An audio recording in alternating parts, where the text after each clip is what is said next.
da palavra de Deus. Em primeiro lugar, eu quero agradecer a Deus pela vida de todos que estão presentes aqui em nosso santuário, na Avenida Atlântida 215. Quero agradecer a Deus também pela vida dos internautas que nos assistem através do nosso site. Quero dizer-lhes que vocês também são as ovelhas de Deus, predestinadas por Ele para serem pastoreadas, para crescerem na graça e no conhecimento de nosso Senhor Jesus Cristo. A vocês, todos, sejam bem-vindos à casa do Pai. Nós estamos aqui na Avenida Atlântida 215, bairro Jardim Atlântico, Florianópolis.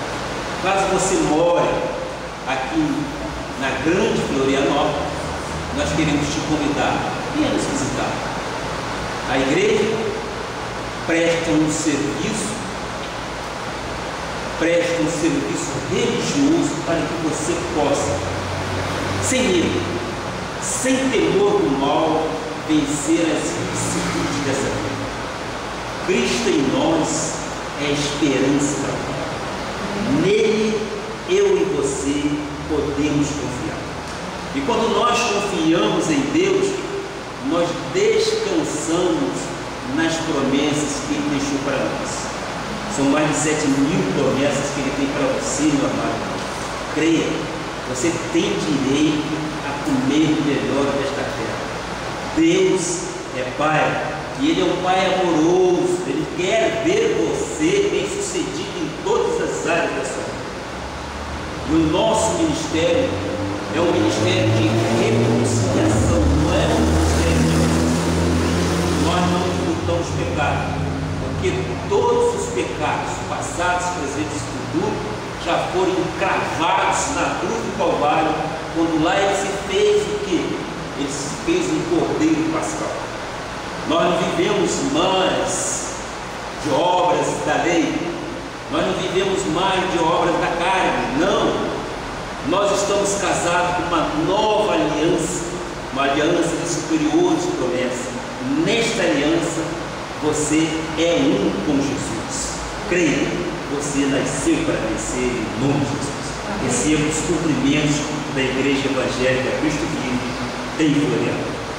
Vamos então ao tema da mensagem de hoje: as 7 colunas da sabedoria divina.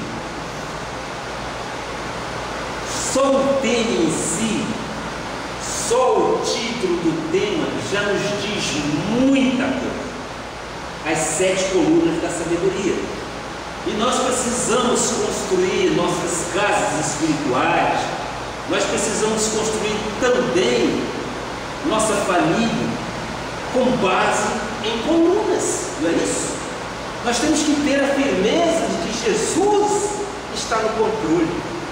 Nós temos que ter a firmeza na palavra de que Jesus é o nosso provedor. Quando nós construímos a nossa casa sobre a rocha, neste caso Jesus, nós estamos firmes. Pode vir o vento, pode vir a tempestade, nós não seremos abalados em hipótese alguma, porque nós estamos firmados na rocha, e essa rocha é Jesus.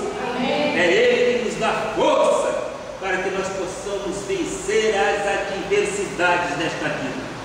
Meu amado, nós vamos falar então sobre tais colunas de sabedoria. E essas colunas de sabedoria, nós vamos começar exatamente com Provérbios. Provérbios 9, versículo 1. O que diz a palavra sobre isso?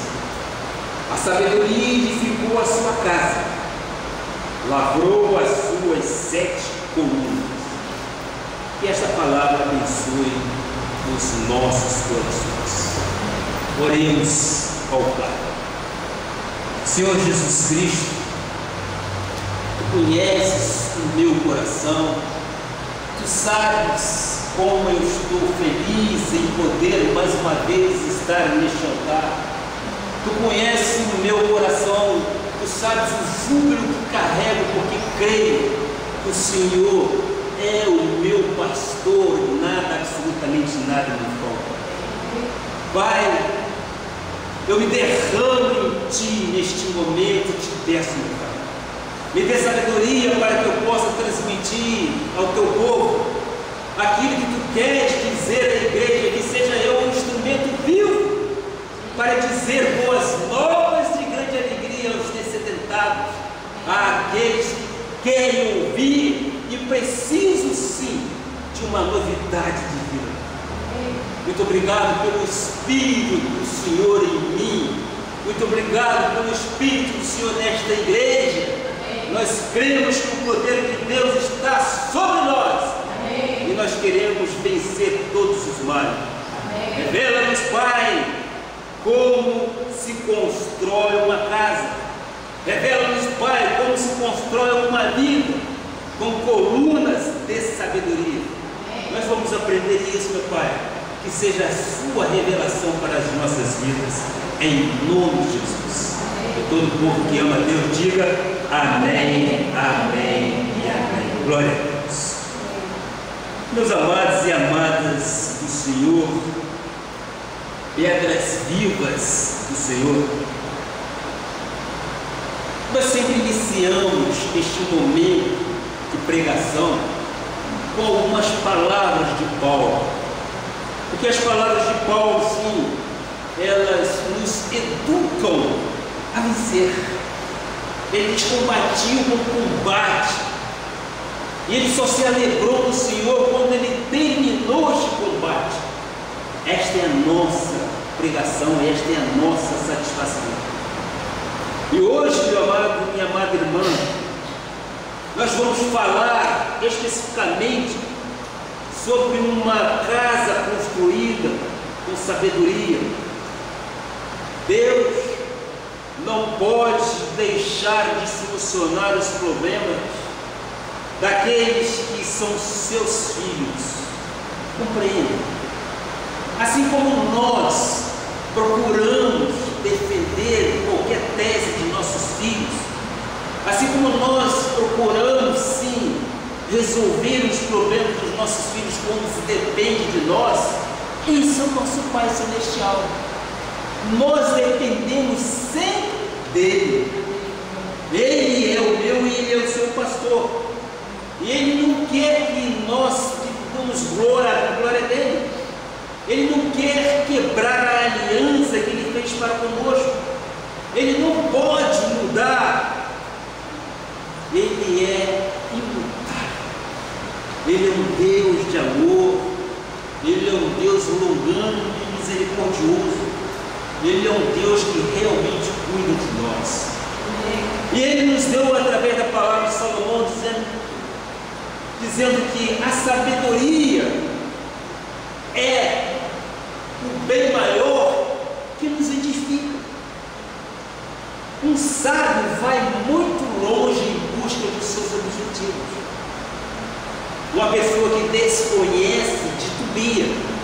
Uma pessoa que não tem a certeza, não tem conhecimento, ela fraqueja, ela tem um ânimo dobre, ela pensa de forma diferente. Mas quando Deus dá esta sabedoria divina, nós somos firmados numa rocha que é Jesus e nada nos abala. Então, meu amado, conhecimento é quando tu sabes de um fato.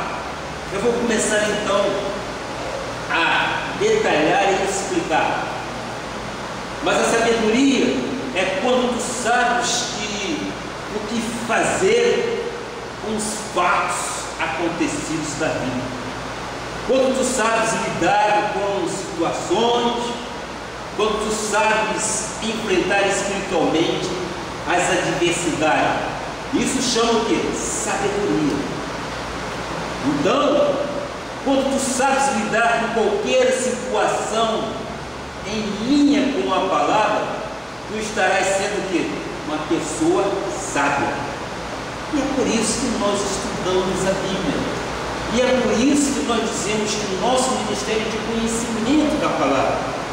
Nós não usamos vãs filosofias, muito pelo contrário, nós usamos textos bíblicos. E é através da Bíblia que nós conquistamos o nosso conhecimento e a nossa sabedoria. Queres ver então um fato sobre conhecimento? Eu vou explicar só para que vocês tenham conhecimento de como nós vamos lidar com essa situação. Você sabe que o Ministério da Saúde informa que o cigarro, que fumar, faz mal. Ainda hoje nós estávamos passando no supermercado e mostrei minha esposa, está vendo ali? Vende-se cigarro. Mas logo adiante vi uma propaganda de que tinha uma pessoa que estava sofrendo com câncer. Veja só como Deus é sábio em todas as coisas. Então, voltando, o Ministério da Saúde informa que fumar faz mal à saúde e provoca câncer. Se alguém fumar e morrer, essa pessoa teve o quê? Teve conhecimento, já sabia do fato. Isso o que quer dizer? Ela quer dizer que a pessoa tem conhecimento de que fumar pode provocar então um mal, e este mal pode levar à morte. Então, sempre que alguém fuma, sabemos que esse alguém é candidato à morte. E eu acredito que todo mundo sabe disso. Mas qual é a sabedoria que permeia? Qual é a sabedoria que está nisso tudo aí? A sabedoria é pegar um cigarro, né, pá, e jogar fora e nunca mais fumar. Ora, se eu sei que aquilo me faz mal, por que eu vou continuar usando aquilo que me faz mal? Em primeiro lugar, eu estou violando o quê? Estou violando as leis de Cristo. Eu não sou o templo do Espírito Santo. Meu amado, minha amada irmã, eu lá nas trevas já fumei. Fumei durante 12 anos. Mas, quando eu percebi que aquilo estava me fazendo mal, é o que diz a palavra. Eu simplesmente, eu me lembro a data, foi em 1984, eu estava fazendo o último ano de faculdade, e eu falei, vou parar de fumar. Mas parei mesmo, naquele momento, não é aquela questão de deixar fumar um cigarro hoje, mas outro não, parei mesmo. Isso me faz lembrar, inclusive, que eu tinha um colega que sentava do meu lado, e ele falou assim para mim, Jonas, acende o cigarro, eu acendi o cigarro, pode ficar com ele, eu vou pegar o para ele, assim, para você, não para mim. Você vê como é que Deus é sábio? Você vê como é que Deus é sábio? A partir daquele momento, em 1984, eu nunca mais coloquei um cigarro e detesto passar por alguém que esteja com cheiro de cigarro. Por quê? Ora, eu sou uma pessoa de conhecimento e eu sou uma pessoa sábia. Por que eu vou maltratar o templo do Espírito Santo? Por que eu vou me enveredar por um caminho que vai me conduzir à morte de uma forma muito mais rápida? Eu estava sentindo já problemas sérios na garganta, uma infecção generalizada, que tinha que ir para médico, etc. Aí eu simplesmente, deadline, cortei ali, acabou o tempo de fumar. E nunca mais, graças a Deus, nunca mais fumei. Então o que é isso? Isto é nada mais que conhecimento e exercer a sabedoria que Deus nos dá para que nós possamos resolver aquela situação. Eu não quero ir de encontro àquilo que é divino, de jeito nenhum.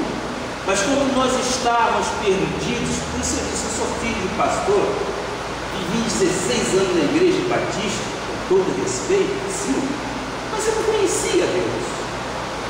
Eu sou sincero, eu não conhecia. Eu só conhecia de ouvir falar. Eu lia a Bíblia, mas eu fazia uma tremenda confusão. Por quê? Porque o velho pacto dizia uma coisa, o novo pacto dizia outra. Eu falava, o que é isso? Eu não estou entendendo nada. Mas aprove Deus a me dar a minha esposa, que era católica, apostólica, romana, e de repente ela se enveredou pelo Espiritismo e eu nada conhecia. Mas todas as coisas cooperam.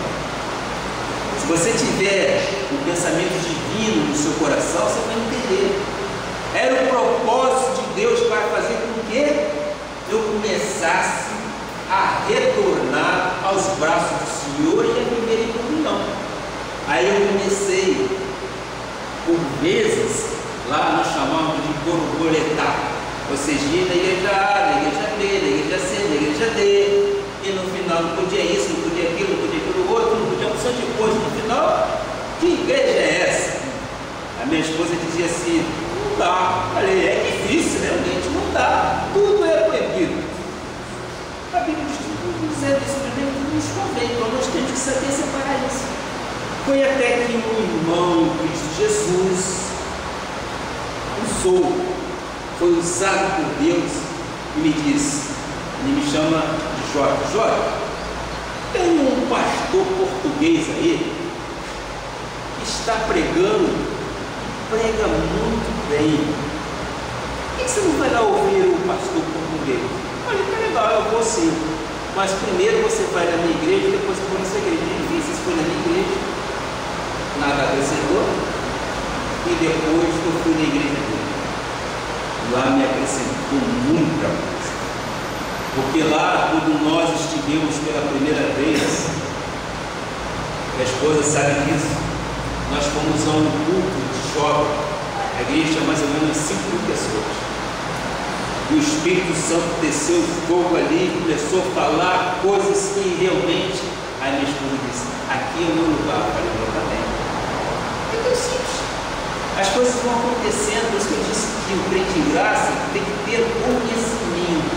E o conhecimento vem ao longo do período. Ele vai começando a analisar. Ela disse por quê? O Espírito Santo de Deus disse a ela, e a mim simplesmente confirmou. Eu sempre fui muito concordar, eu não sou de briga, eu sou de conciliação. E quando ela concordou, eu falei: amém. Então começamos a frequentar aquela igreja e começou o português pregava, e não era ainda na graça, era na lei, mas uma lei diferente. O jejum era muito gozado. Nós fazíamos jejum de forma, era um corredor, tinha lanchonete aqui, lanchonete ali, lá no final era um cinema, né? Então lá a gente fazia jejum. Mas antes do jejum a gente se abastecia com feijão preto, ia começar pra caramba, e íamos pro jejum. Que jejum é esse? A gente já ia pro jejum farto.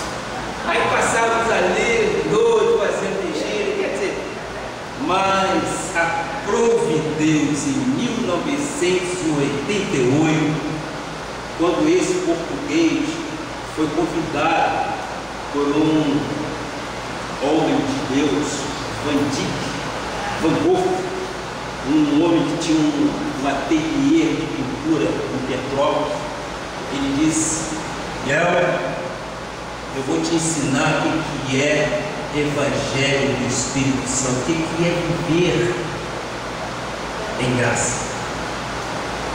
E ele, apóstolo Miguel Ângelo, subia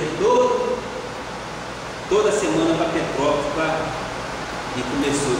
Um certo dia, o apóstolo chegou na igreja e disse assim: a partir de hoje a pregação será em graça. Quem quiser continuar comigo, continue. Quem não quiser. Aí ele pregou: meus amados e amadas irmãs, eu simplesmente disse o seguinte: acabou, está tudo resolvido na minha vida. O que eu precisava saber, eu soube hoje. O véu foi rasgado de alto a baixo. Então, o velho pacto são sombras de bens vindouros, sim. E na nova aliança, nós nascemos para vencer. Eu falei: é isso que eu precisava. Mas, meu amado, nada mais me mudou, nada mais me tirou esse elan de viver por graça. O justo vive por fé, e essa fé que eu tenho de Jesus Cristo me faz vencedor. É Ele que me dá tudo que eu quero. E isso é meu direito, é teu direito. E nós estamos na graça há quanto tempo? E a graça começou a inundar o Brasil, começou a questionamento: mas que português é esse? Pregando, não pode pregar isso. Por que eu não posso? A Bíblia me dá esse direito, e eu estou pregando aquilo que é Bíblia, só que eu vivo as 14 epístolas de Paulo.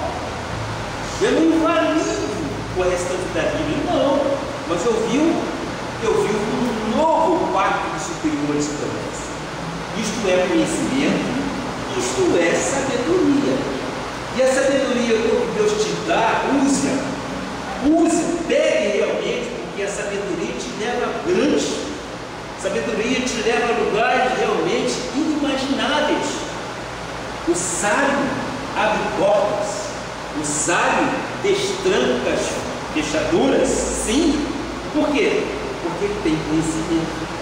E a palavra de Deus nos diz que conhecereis a verdade e a verdade libertará. Amém.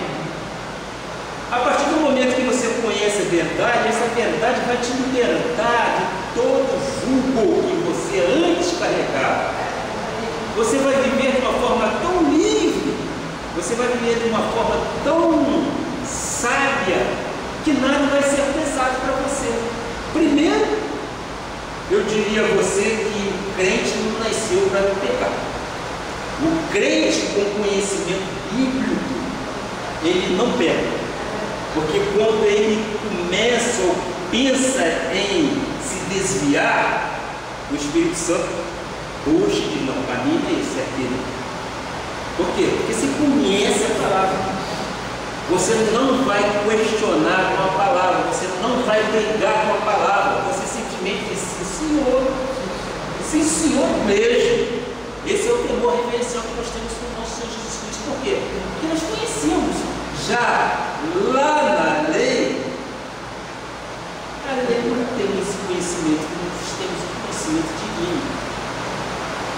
A letra mata. Então, meus amados, eu disse tudo para exemplificar exatamente o que é conhecimento e o que é sabedoria. Portanto, sabedoria é você saber lidar com os fatos, é você saber lidar com o inesperado, com as situações. Viver em família também exige sabedoria e conhecimento. Exige uma postura sábia. É preciso que o marido saiba lidar com a esposa e vice-versa. Que a esposa saiba compreender o marido. Que tenha conhecimento principalmente bíblico e aplique tais conhecimentos na prática do seu dia a dia no lar. Porque no lar a gente pode perceber que é lá que o inimigo quer atacar. Porque se ele desestruturar a base do lar, ele ganhou. Mas ele nasceu para perder. No nosso caso, ele nasceu para perder. Ele se levanta, o tombo vai ser feio. Por quê? Porque nós temos conhecimento. Nós temos defesas espirituais. E essas defesas espirituais estão em nós. Então, um casal só pode ser feliz quando os dois vivem com sabedoria. Isso me faz lembrar daquela historinha, talvez vocês saibam, de um filho que perguntou ao pai quanto custava viver casado. Vocês conhecem essa historinha? O filho perguntou, pai, quanto custa para viver casado? O filho estava querendo saber de uma forma secular qual é o custo de se manter casado. Meu pai simplesmente disse, eu não sei, porque eu estava casado há 20 e poucos anos e ainda estava pagando o preço. É verdade. Estava casado há tanto tempo, mas ainda estava pagando o preço, porque esse é um preço. Você casou, você está constituindo família, você assumiu bens, direitos e obrigações, você concorda? Então, neste caso, você está constantemente pagando o preço. Se porventura um dos cônjuges deve alguma coisa e o advogado diz, eu vou processar, Qual é a atitude do outro cônjuge? Ele tendo dinheiro, ele vai, não, espera aí, eu respondo por isso, eu pago. Jamais quer ver o seu cônjuge, eu falo cônjuge, estou relacionando, né? Quer ver o seu cônjuge relacionado judicialmente com outra coisa. Isso é um exemplo. Por quê? Porque o casamento tem que ter sabedoria. O casamento não pode ser puxado só para um lado, você tem que ter uma harmonia, um encontro. E nós aprendemos isso tudo biblicamente. Salomão diz em Provérbios, se não me engano, 3 aqui também apagado, Provérbios 3:13, muito obrigado. Olha só, quanta sabedoria Salomão nos traz na palavra. Feliz, no grego quer dizer macário, o homem que acha sabedoria. E o homem que adquire conhecimento. Quer dizer, uma coisa e outra estão muito bem relacionados, vocês concordam? Conhecimento e sabedoria. Porque melhor é o lucro que ela dá do que a prata. Entenderam isso? O conhecimento e a sabedoria é muito melhor do que o lucro que o ouro ou a prata possa dar. Eu disse inicialmente, muitas vezes as pessoas têm as coisas de uma forma ilícita, muito dinheiro, mas esse dinheiro tira a paz, tira a tranquilidade. É um dinheiro, digamos, um dinheiro mal usado, mal versado.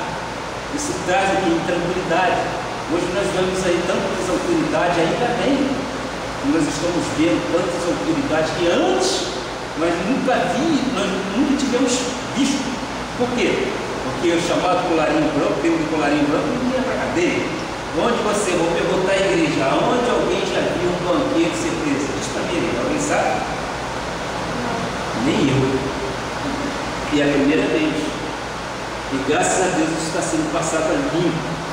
Mas voltando à palavra, feliz o homem que acha sabedoria e conhecimento, que adquire conhecimento. Porque melhor é o lucro que ela dá do que da prata. E melhor é a sua renda do que o ouro mais fino. Melhor é a renda que tu tens do que aquele ouro mais fino que possas ter de uma forma ilícita. Mas é mais preciosa do que a pérola. E tudo o que podes desejar não é comparável a ela. O alongar-se da vida está na sua mão direita, na sua esquerda, riquezas e honras. Quanta sabedoria nós temos aí. Toda pessoa, então, sábia, tem mais tempo de vida, você concorda? Toda pessoa com sabedoria tem mais tempo de vida. Riquezas e honras chegam à sua vida. De que forma? Lícita. Sim, lícita. Porque você ter dinheiro, ser rico, não é pecado, pelo contrário. Você tem direito a comer o melhor desta terra. Então, riquezas e honras chegam à sua mão de uma forma clara. Vem sim, grandes negócios, fechamentos de grandes negócios, aumento substancial no seu salário, uma promoção. Isso não é muito melhor do que o ouro? É sim. E Provérbios 13, 17 e 18 diz: os seus caminhos são caminhos deliciosos, e todas as suas veredas, paz, graças a Deus. É árvore de vida para os que alcançam, e felizes são todos os que a retêm, todos os que seguram. Portanto, meu amado e minha amada irmã, se a felicidade é reter sabedoria, se a felicidade é reter o ensinamento de Deus para a prática da vida, a palavra diz que a árvore da vida para os que alcançam, nós alcançamos. E é por isso que eu gosto daquele louvor. Tudo tem no seu momento, os galhos. É por isso que eu tiro dali muita coisa. Eu seria capaz de fazer uma pregação de 2 horas sem daquele louvor. Ele me diz tanta coisa ali, tanta coisa gostosa, que eu digo: felizes são todos que retêm isto. Quando você ouve um louvor, este louvor está edificando a tua vida. não é simplesmente um cântico.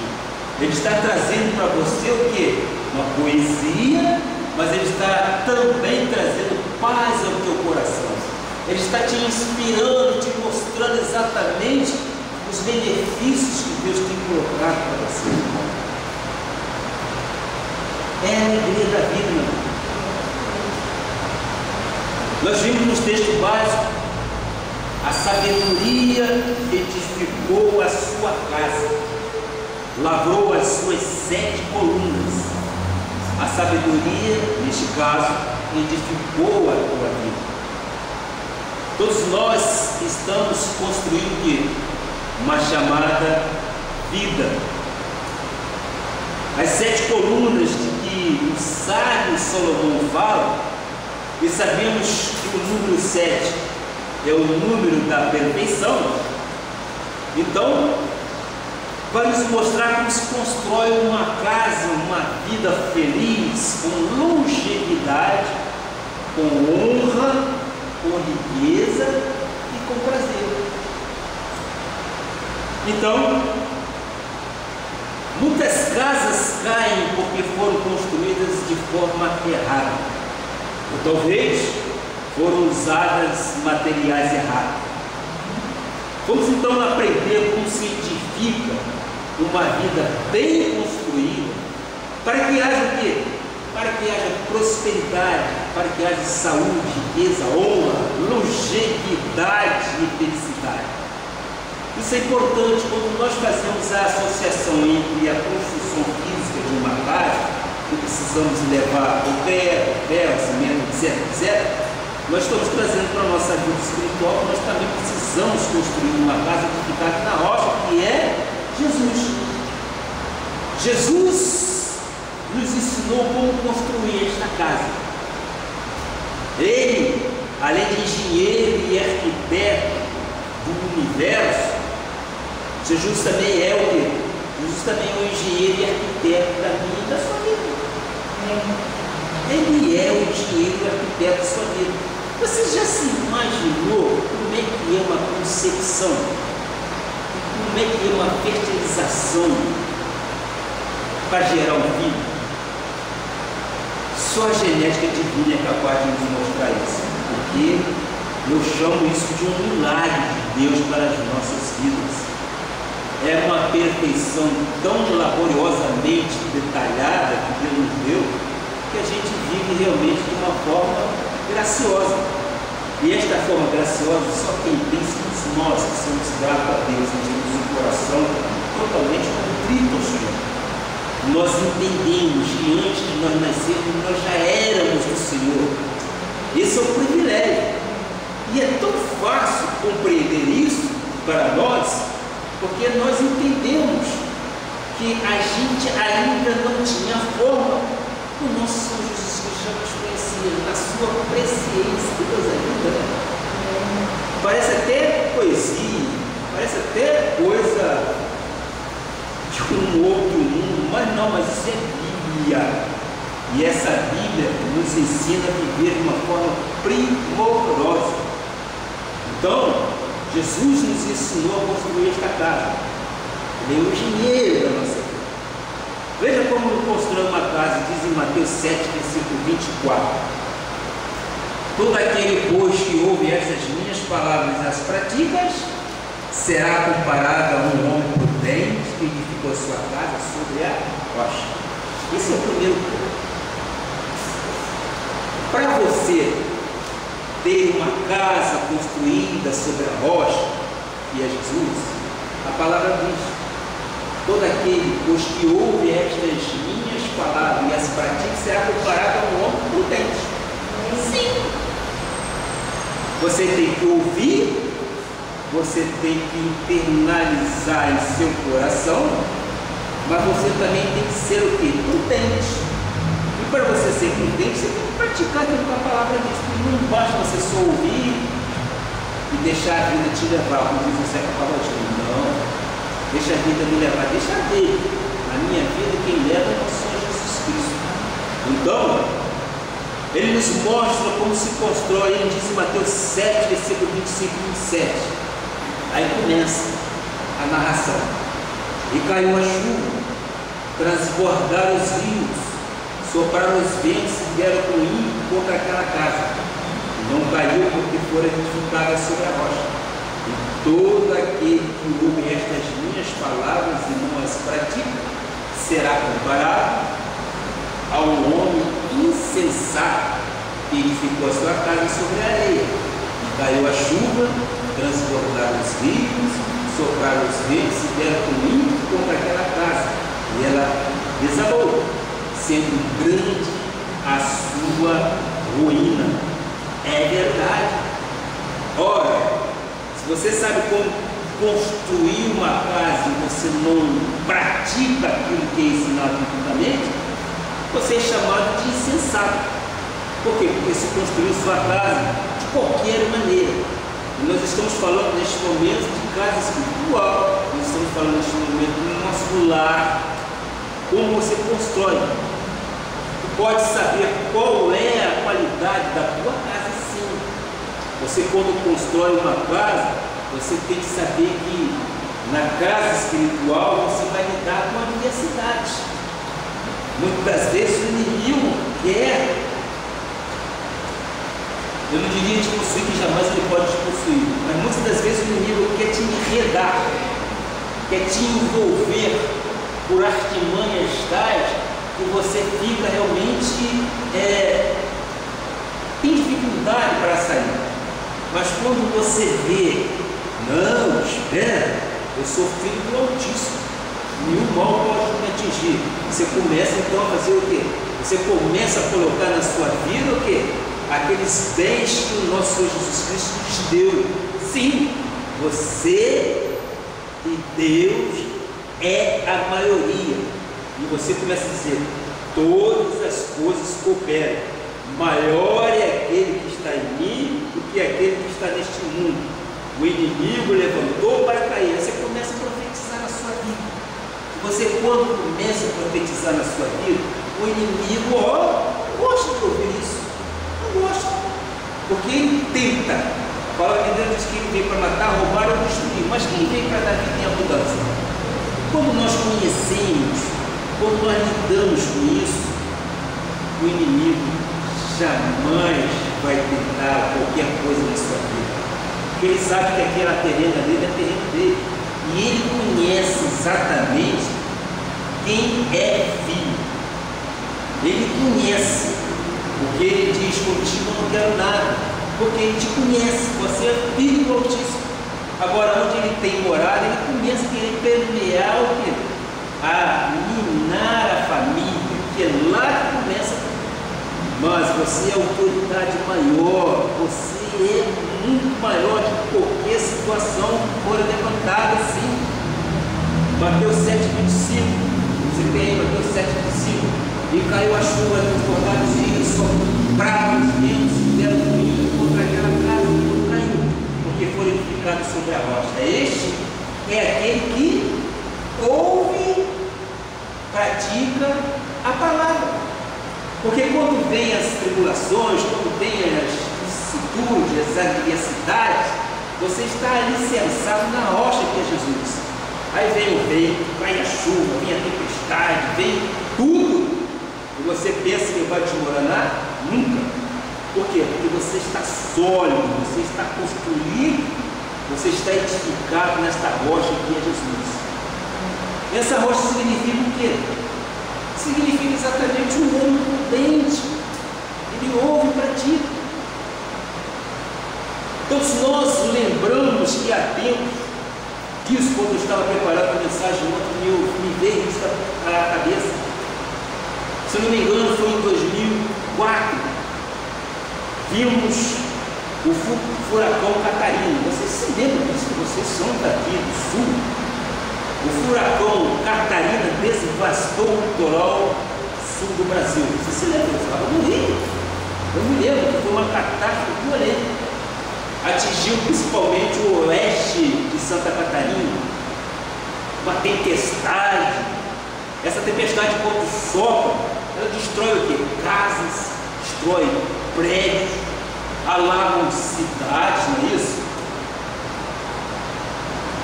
morre muita gente porque é uma tempestade forte. Mas você pode reparar também que no meio dessa tempestade, depois que passa a tempestade, eu não diria que vem a bonança, mas você pode ver que algumas casas resistiram. Algumas casas foram construídas de uma forma sólida. Teve um bom concreto, teve um bom ferro, não é isso? Teve uma boa coluna. Essa é a nossa vida também. Pode vir as diversidades, o furacão, né? O furacão Catarina. O furacão Catarina é uma tempestade que é colocada através dos ventos. Mas na nossa vida pode vir outras tempestades, outras adversidades. E nós temos que saber como lidar com isso. Mas quando a nossa casa está construída na rocha que é Jesus, nunca, jamais seremos abalados. Pode vir rios, transbordar em rios, vento soprar, vento sul, soprar forte, a nossa casa está firme na rocha. Haja visto os exemplos que nós vimos essa semana, não vou citar pormenores, mas nós vimos categoricamente quando uma pessoa é edificada na rocha. A base é celestial. O inimigo tenta soprar, o inimigo tenta desbastar aquela família. Mas o inimigo, como diz, ele levanta para cair.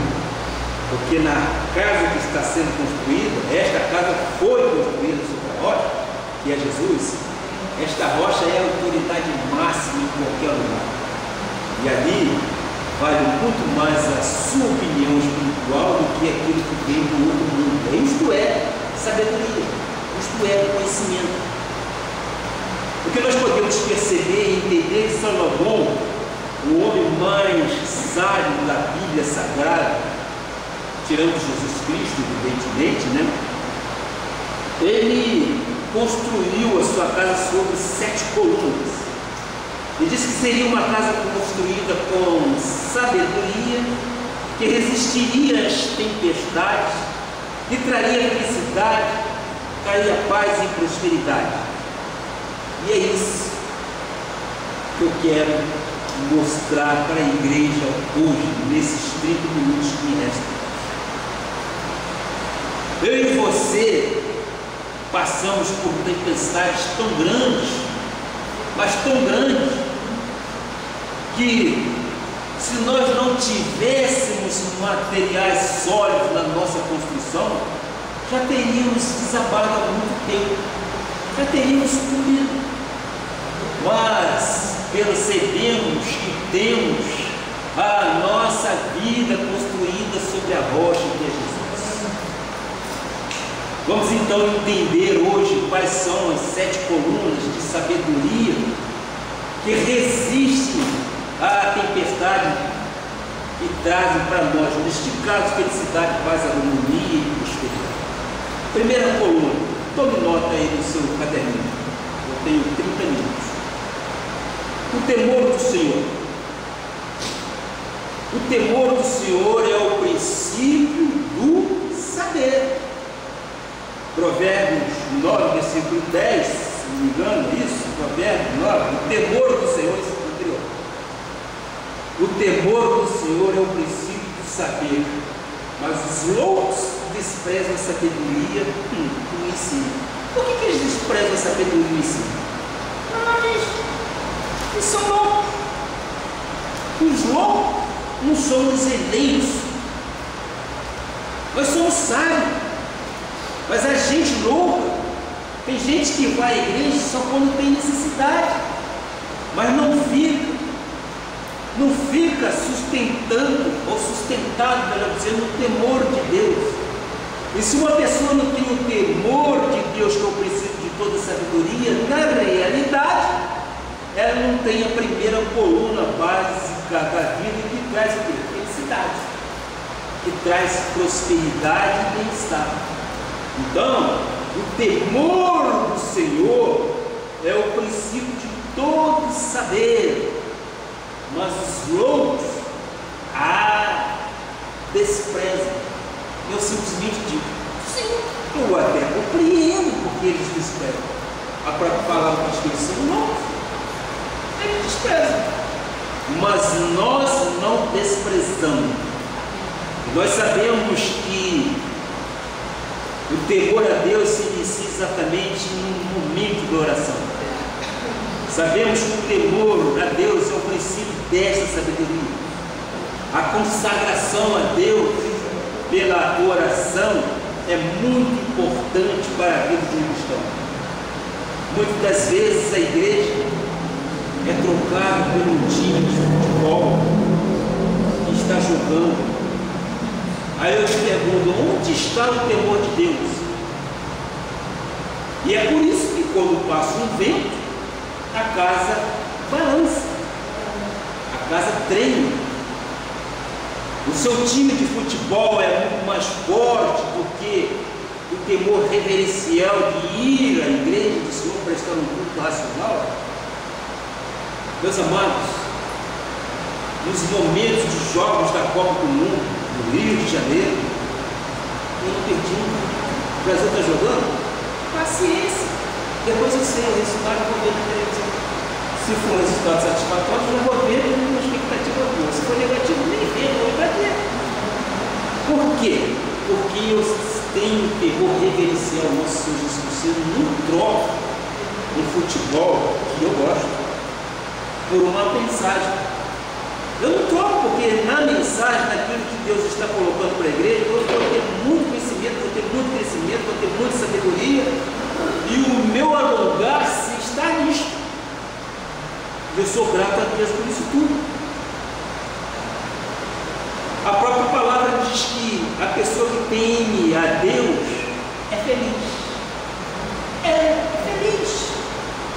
É feliz por quê? Porque crer em um só Deus, naquele que foi Deus de Abraão, naquele que foi Deus de Isaac e de Jacó, na infiabilidade da sua palavra, sim, infalibilidade da sua palavra, sim, somos governados pelo Senhor Jesus Cristo, somos dirigidos pelo Espírito Santo, tememos a Deus. Então nós sabemos que quando chega a uma situação, nós sabemos como enfrentar essa situação. Nós não vamos nos afligir, primeiro, porque nós somos filhos do Altíssimo, nós somos tementes a Ele, e Ele nos quer muitíssimo bem. Então, a primeira coluna que esta casa foi erguida, está erguida dentro do temor de Deus. Esse é o princípio da sabedoria. Começou então por aí. O temer a Deus. O temer reverencial, é você se reverenciar a Deus, não é você ter medo de Deus, porque Deus não é um pai déspota, não. Deus é um pai amado, amigo, amoroso, e Ele quer o melhor para você. Então o temor de Deus é o princípio de toda sabedoria. Essa é a primeira coluna da sua sustentação. A segunda coluna é a misericórdia. Diz a palavra em Lamentações de Jeremias 3, 22 e 23. As misericórdias do Senhor são as causas de não sermos consumidos, porque as suas misericórdias não têm fim, renovam-se cada manhã. Grande é a tua fidelidade. Amém? Amados, as misericórdias do Senhor são a causa de não sermos consumidos. Elas se renovam a cada manhã. Os homens normalmente são misericordiosos, não. Mas o que diz a palavra através do salmista Davi, Salmo 23, versículo 6: bondade e misericórdia certamente me seguirão todos os dias da minha vida, e habitarei na casa do Senhor para todo sempre. Olha que paz, olha que tranquilidade. Salmista Davi, ele foi um grande sábio também. E ele se firmou na bondade e misericórdia, dizendo que certamente me seguirão todos os dias também. Bondade e misericórdia vai te seguir todos os dias da tua vida. Se Davi disse que era melhor cair na mão de Deus, por que nós vamos deixar o inimigo querer se intrometer em nossas vidas. Maior é aquele que está em nós do que aquele que está neste mundo. Arrepende de nós, em nome de Jesus. A Igreja Cristo Vive, eu posso dizer sim, com toda pureza, é um hospital para o abandonado, para o quebrantado e quebrado. É um refúgio para os que estão vivendo em tempestade. Nós não empurramos ninguém para baixo, muito pelo contrário, nós levantamos a pessoa, restauramos os rejeitados para os reinos de Deus. Aliás, o nosso ministério é um ministério de reconciliação e não de acusação ou imputação de pecados. Nós não apontamos dedo para ninguém, porque nós sabemos que no momento que nós apontarmos, tem 4 virados para nós. Então, olha primeiro para Deus, olha, tira o arqueiro, 2 costas, então você verá a glória de Deus. E o ministério é este. Nós queremos ver a igreja reconciliada com Jesus. Nós não queremos que ninguém sofra. Pecado já passou. Eu jamais colocarei pecado lá de trás para trazer à tona ou ser envergonhado de jeito nenhum. A restauração se dá uma vida nova.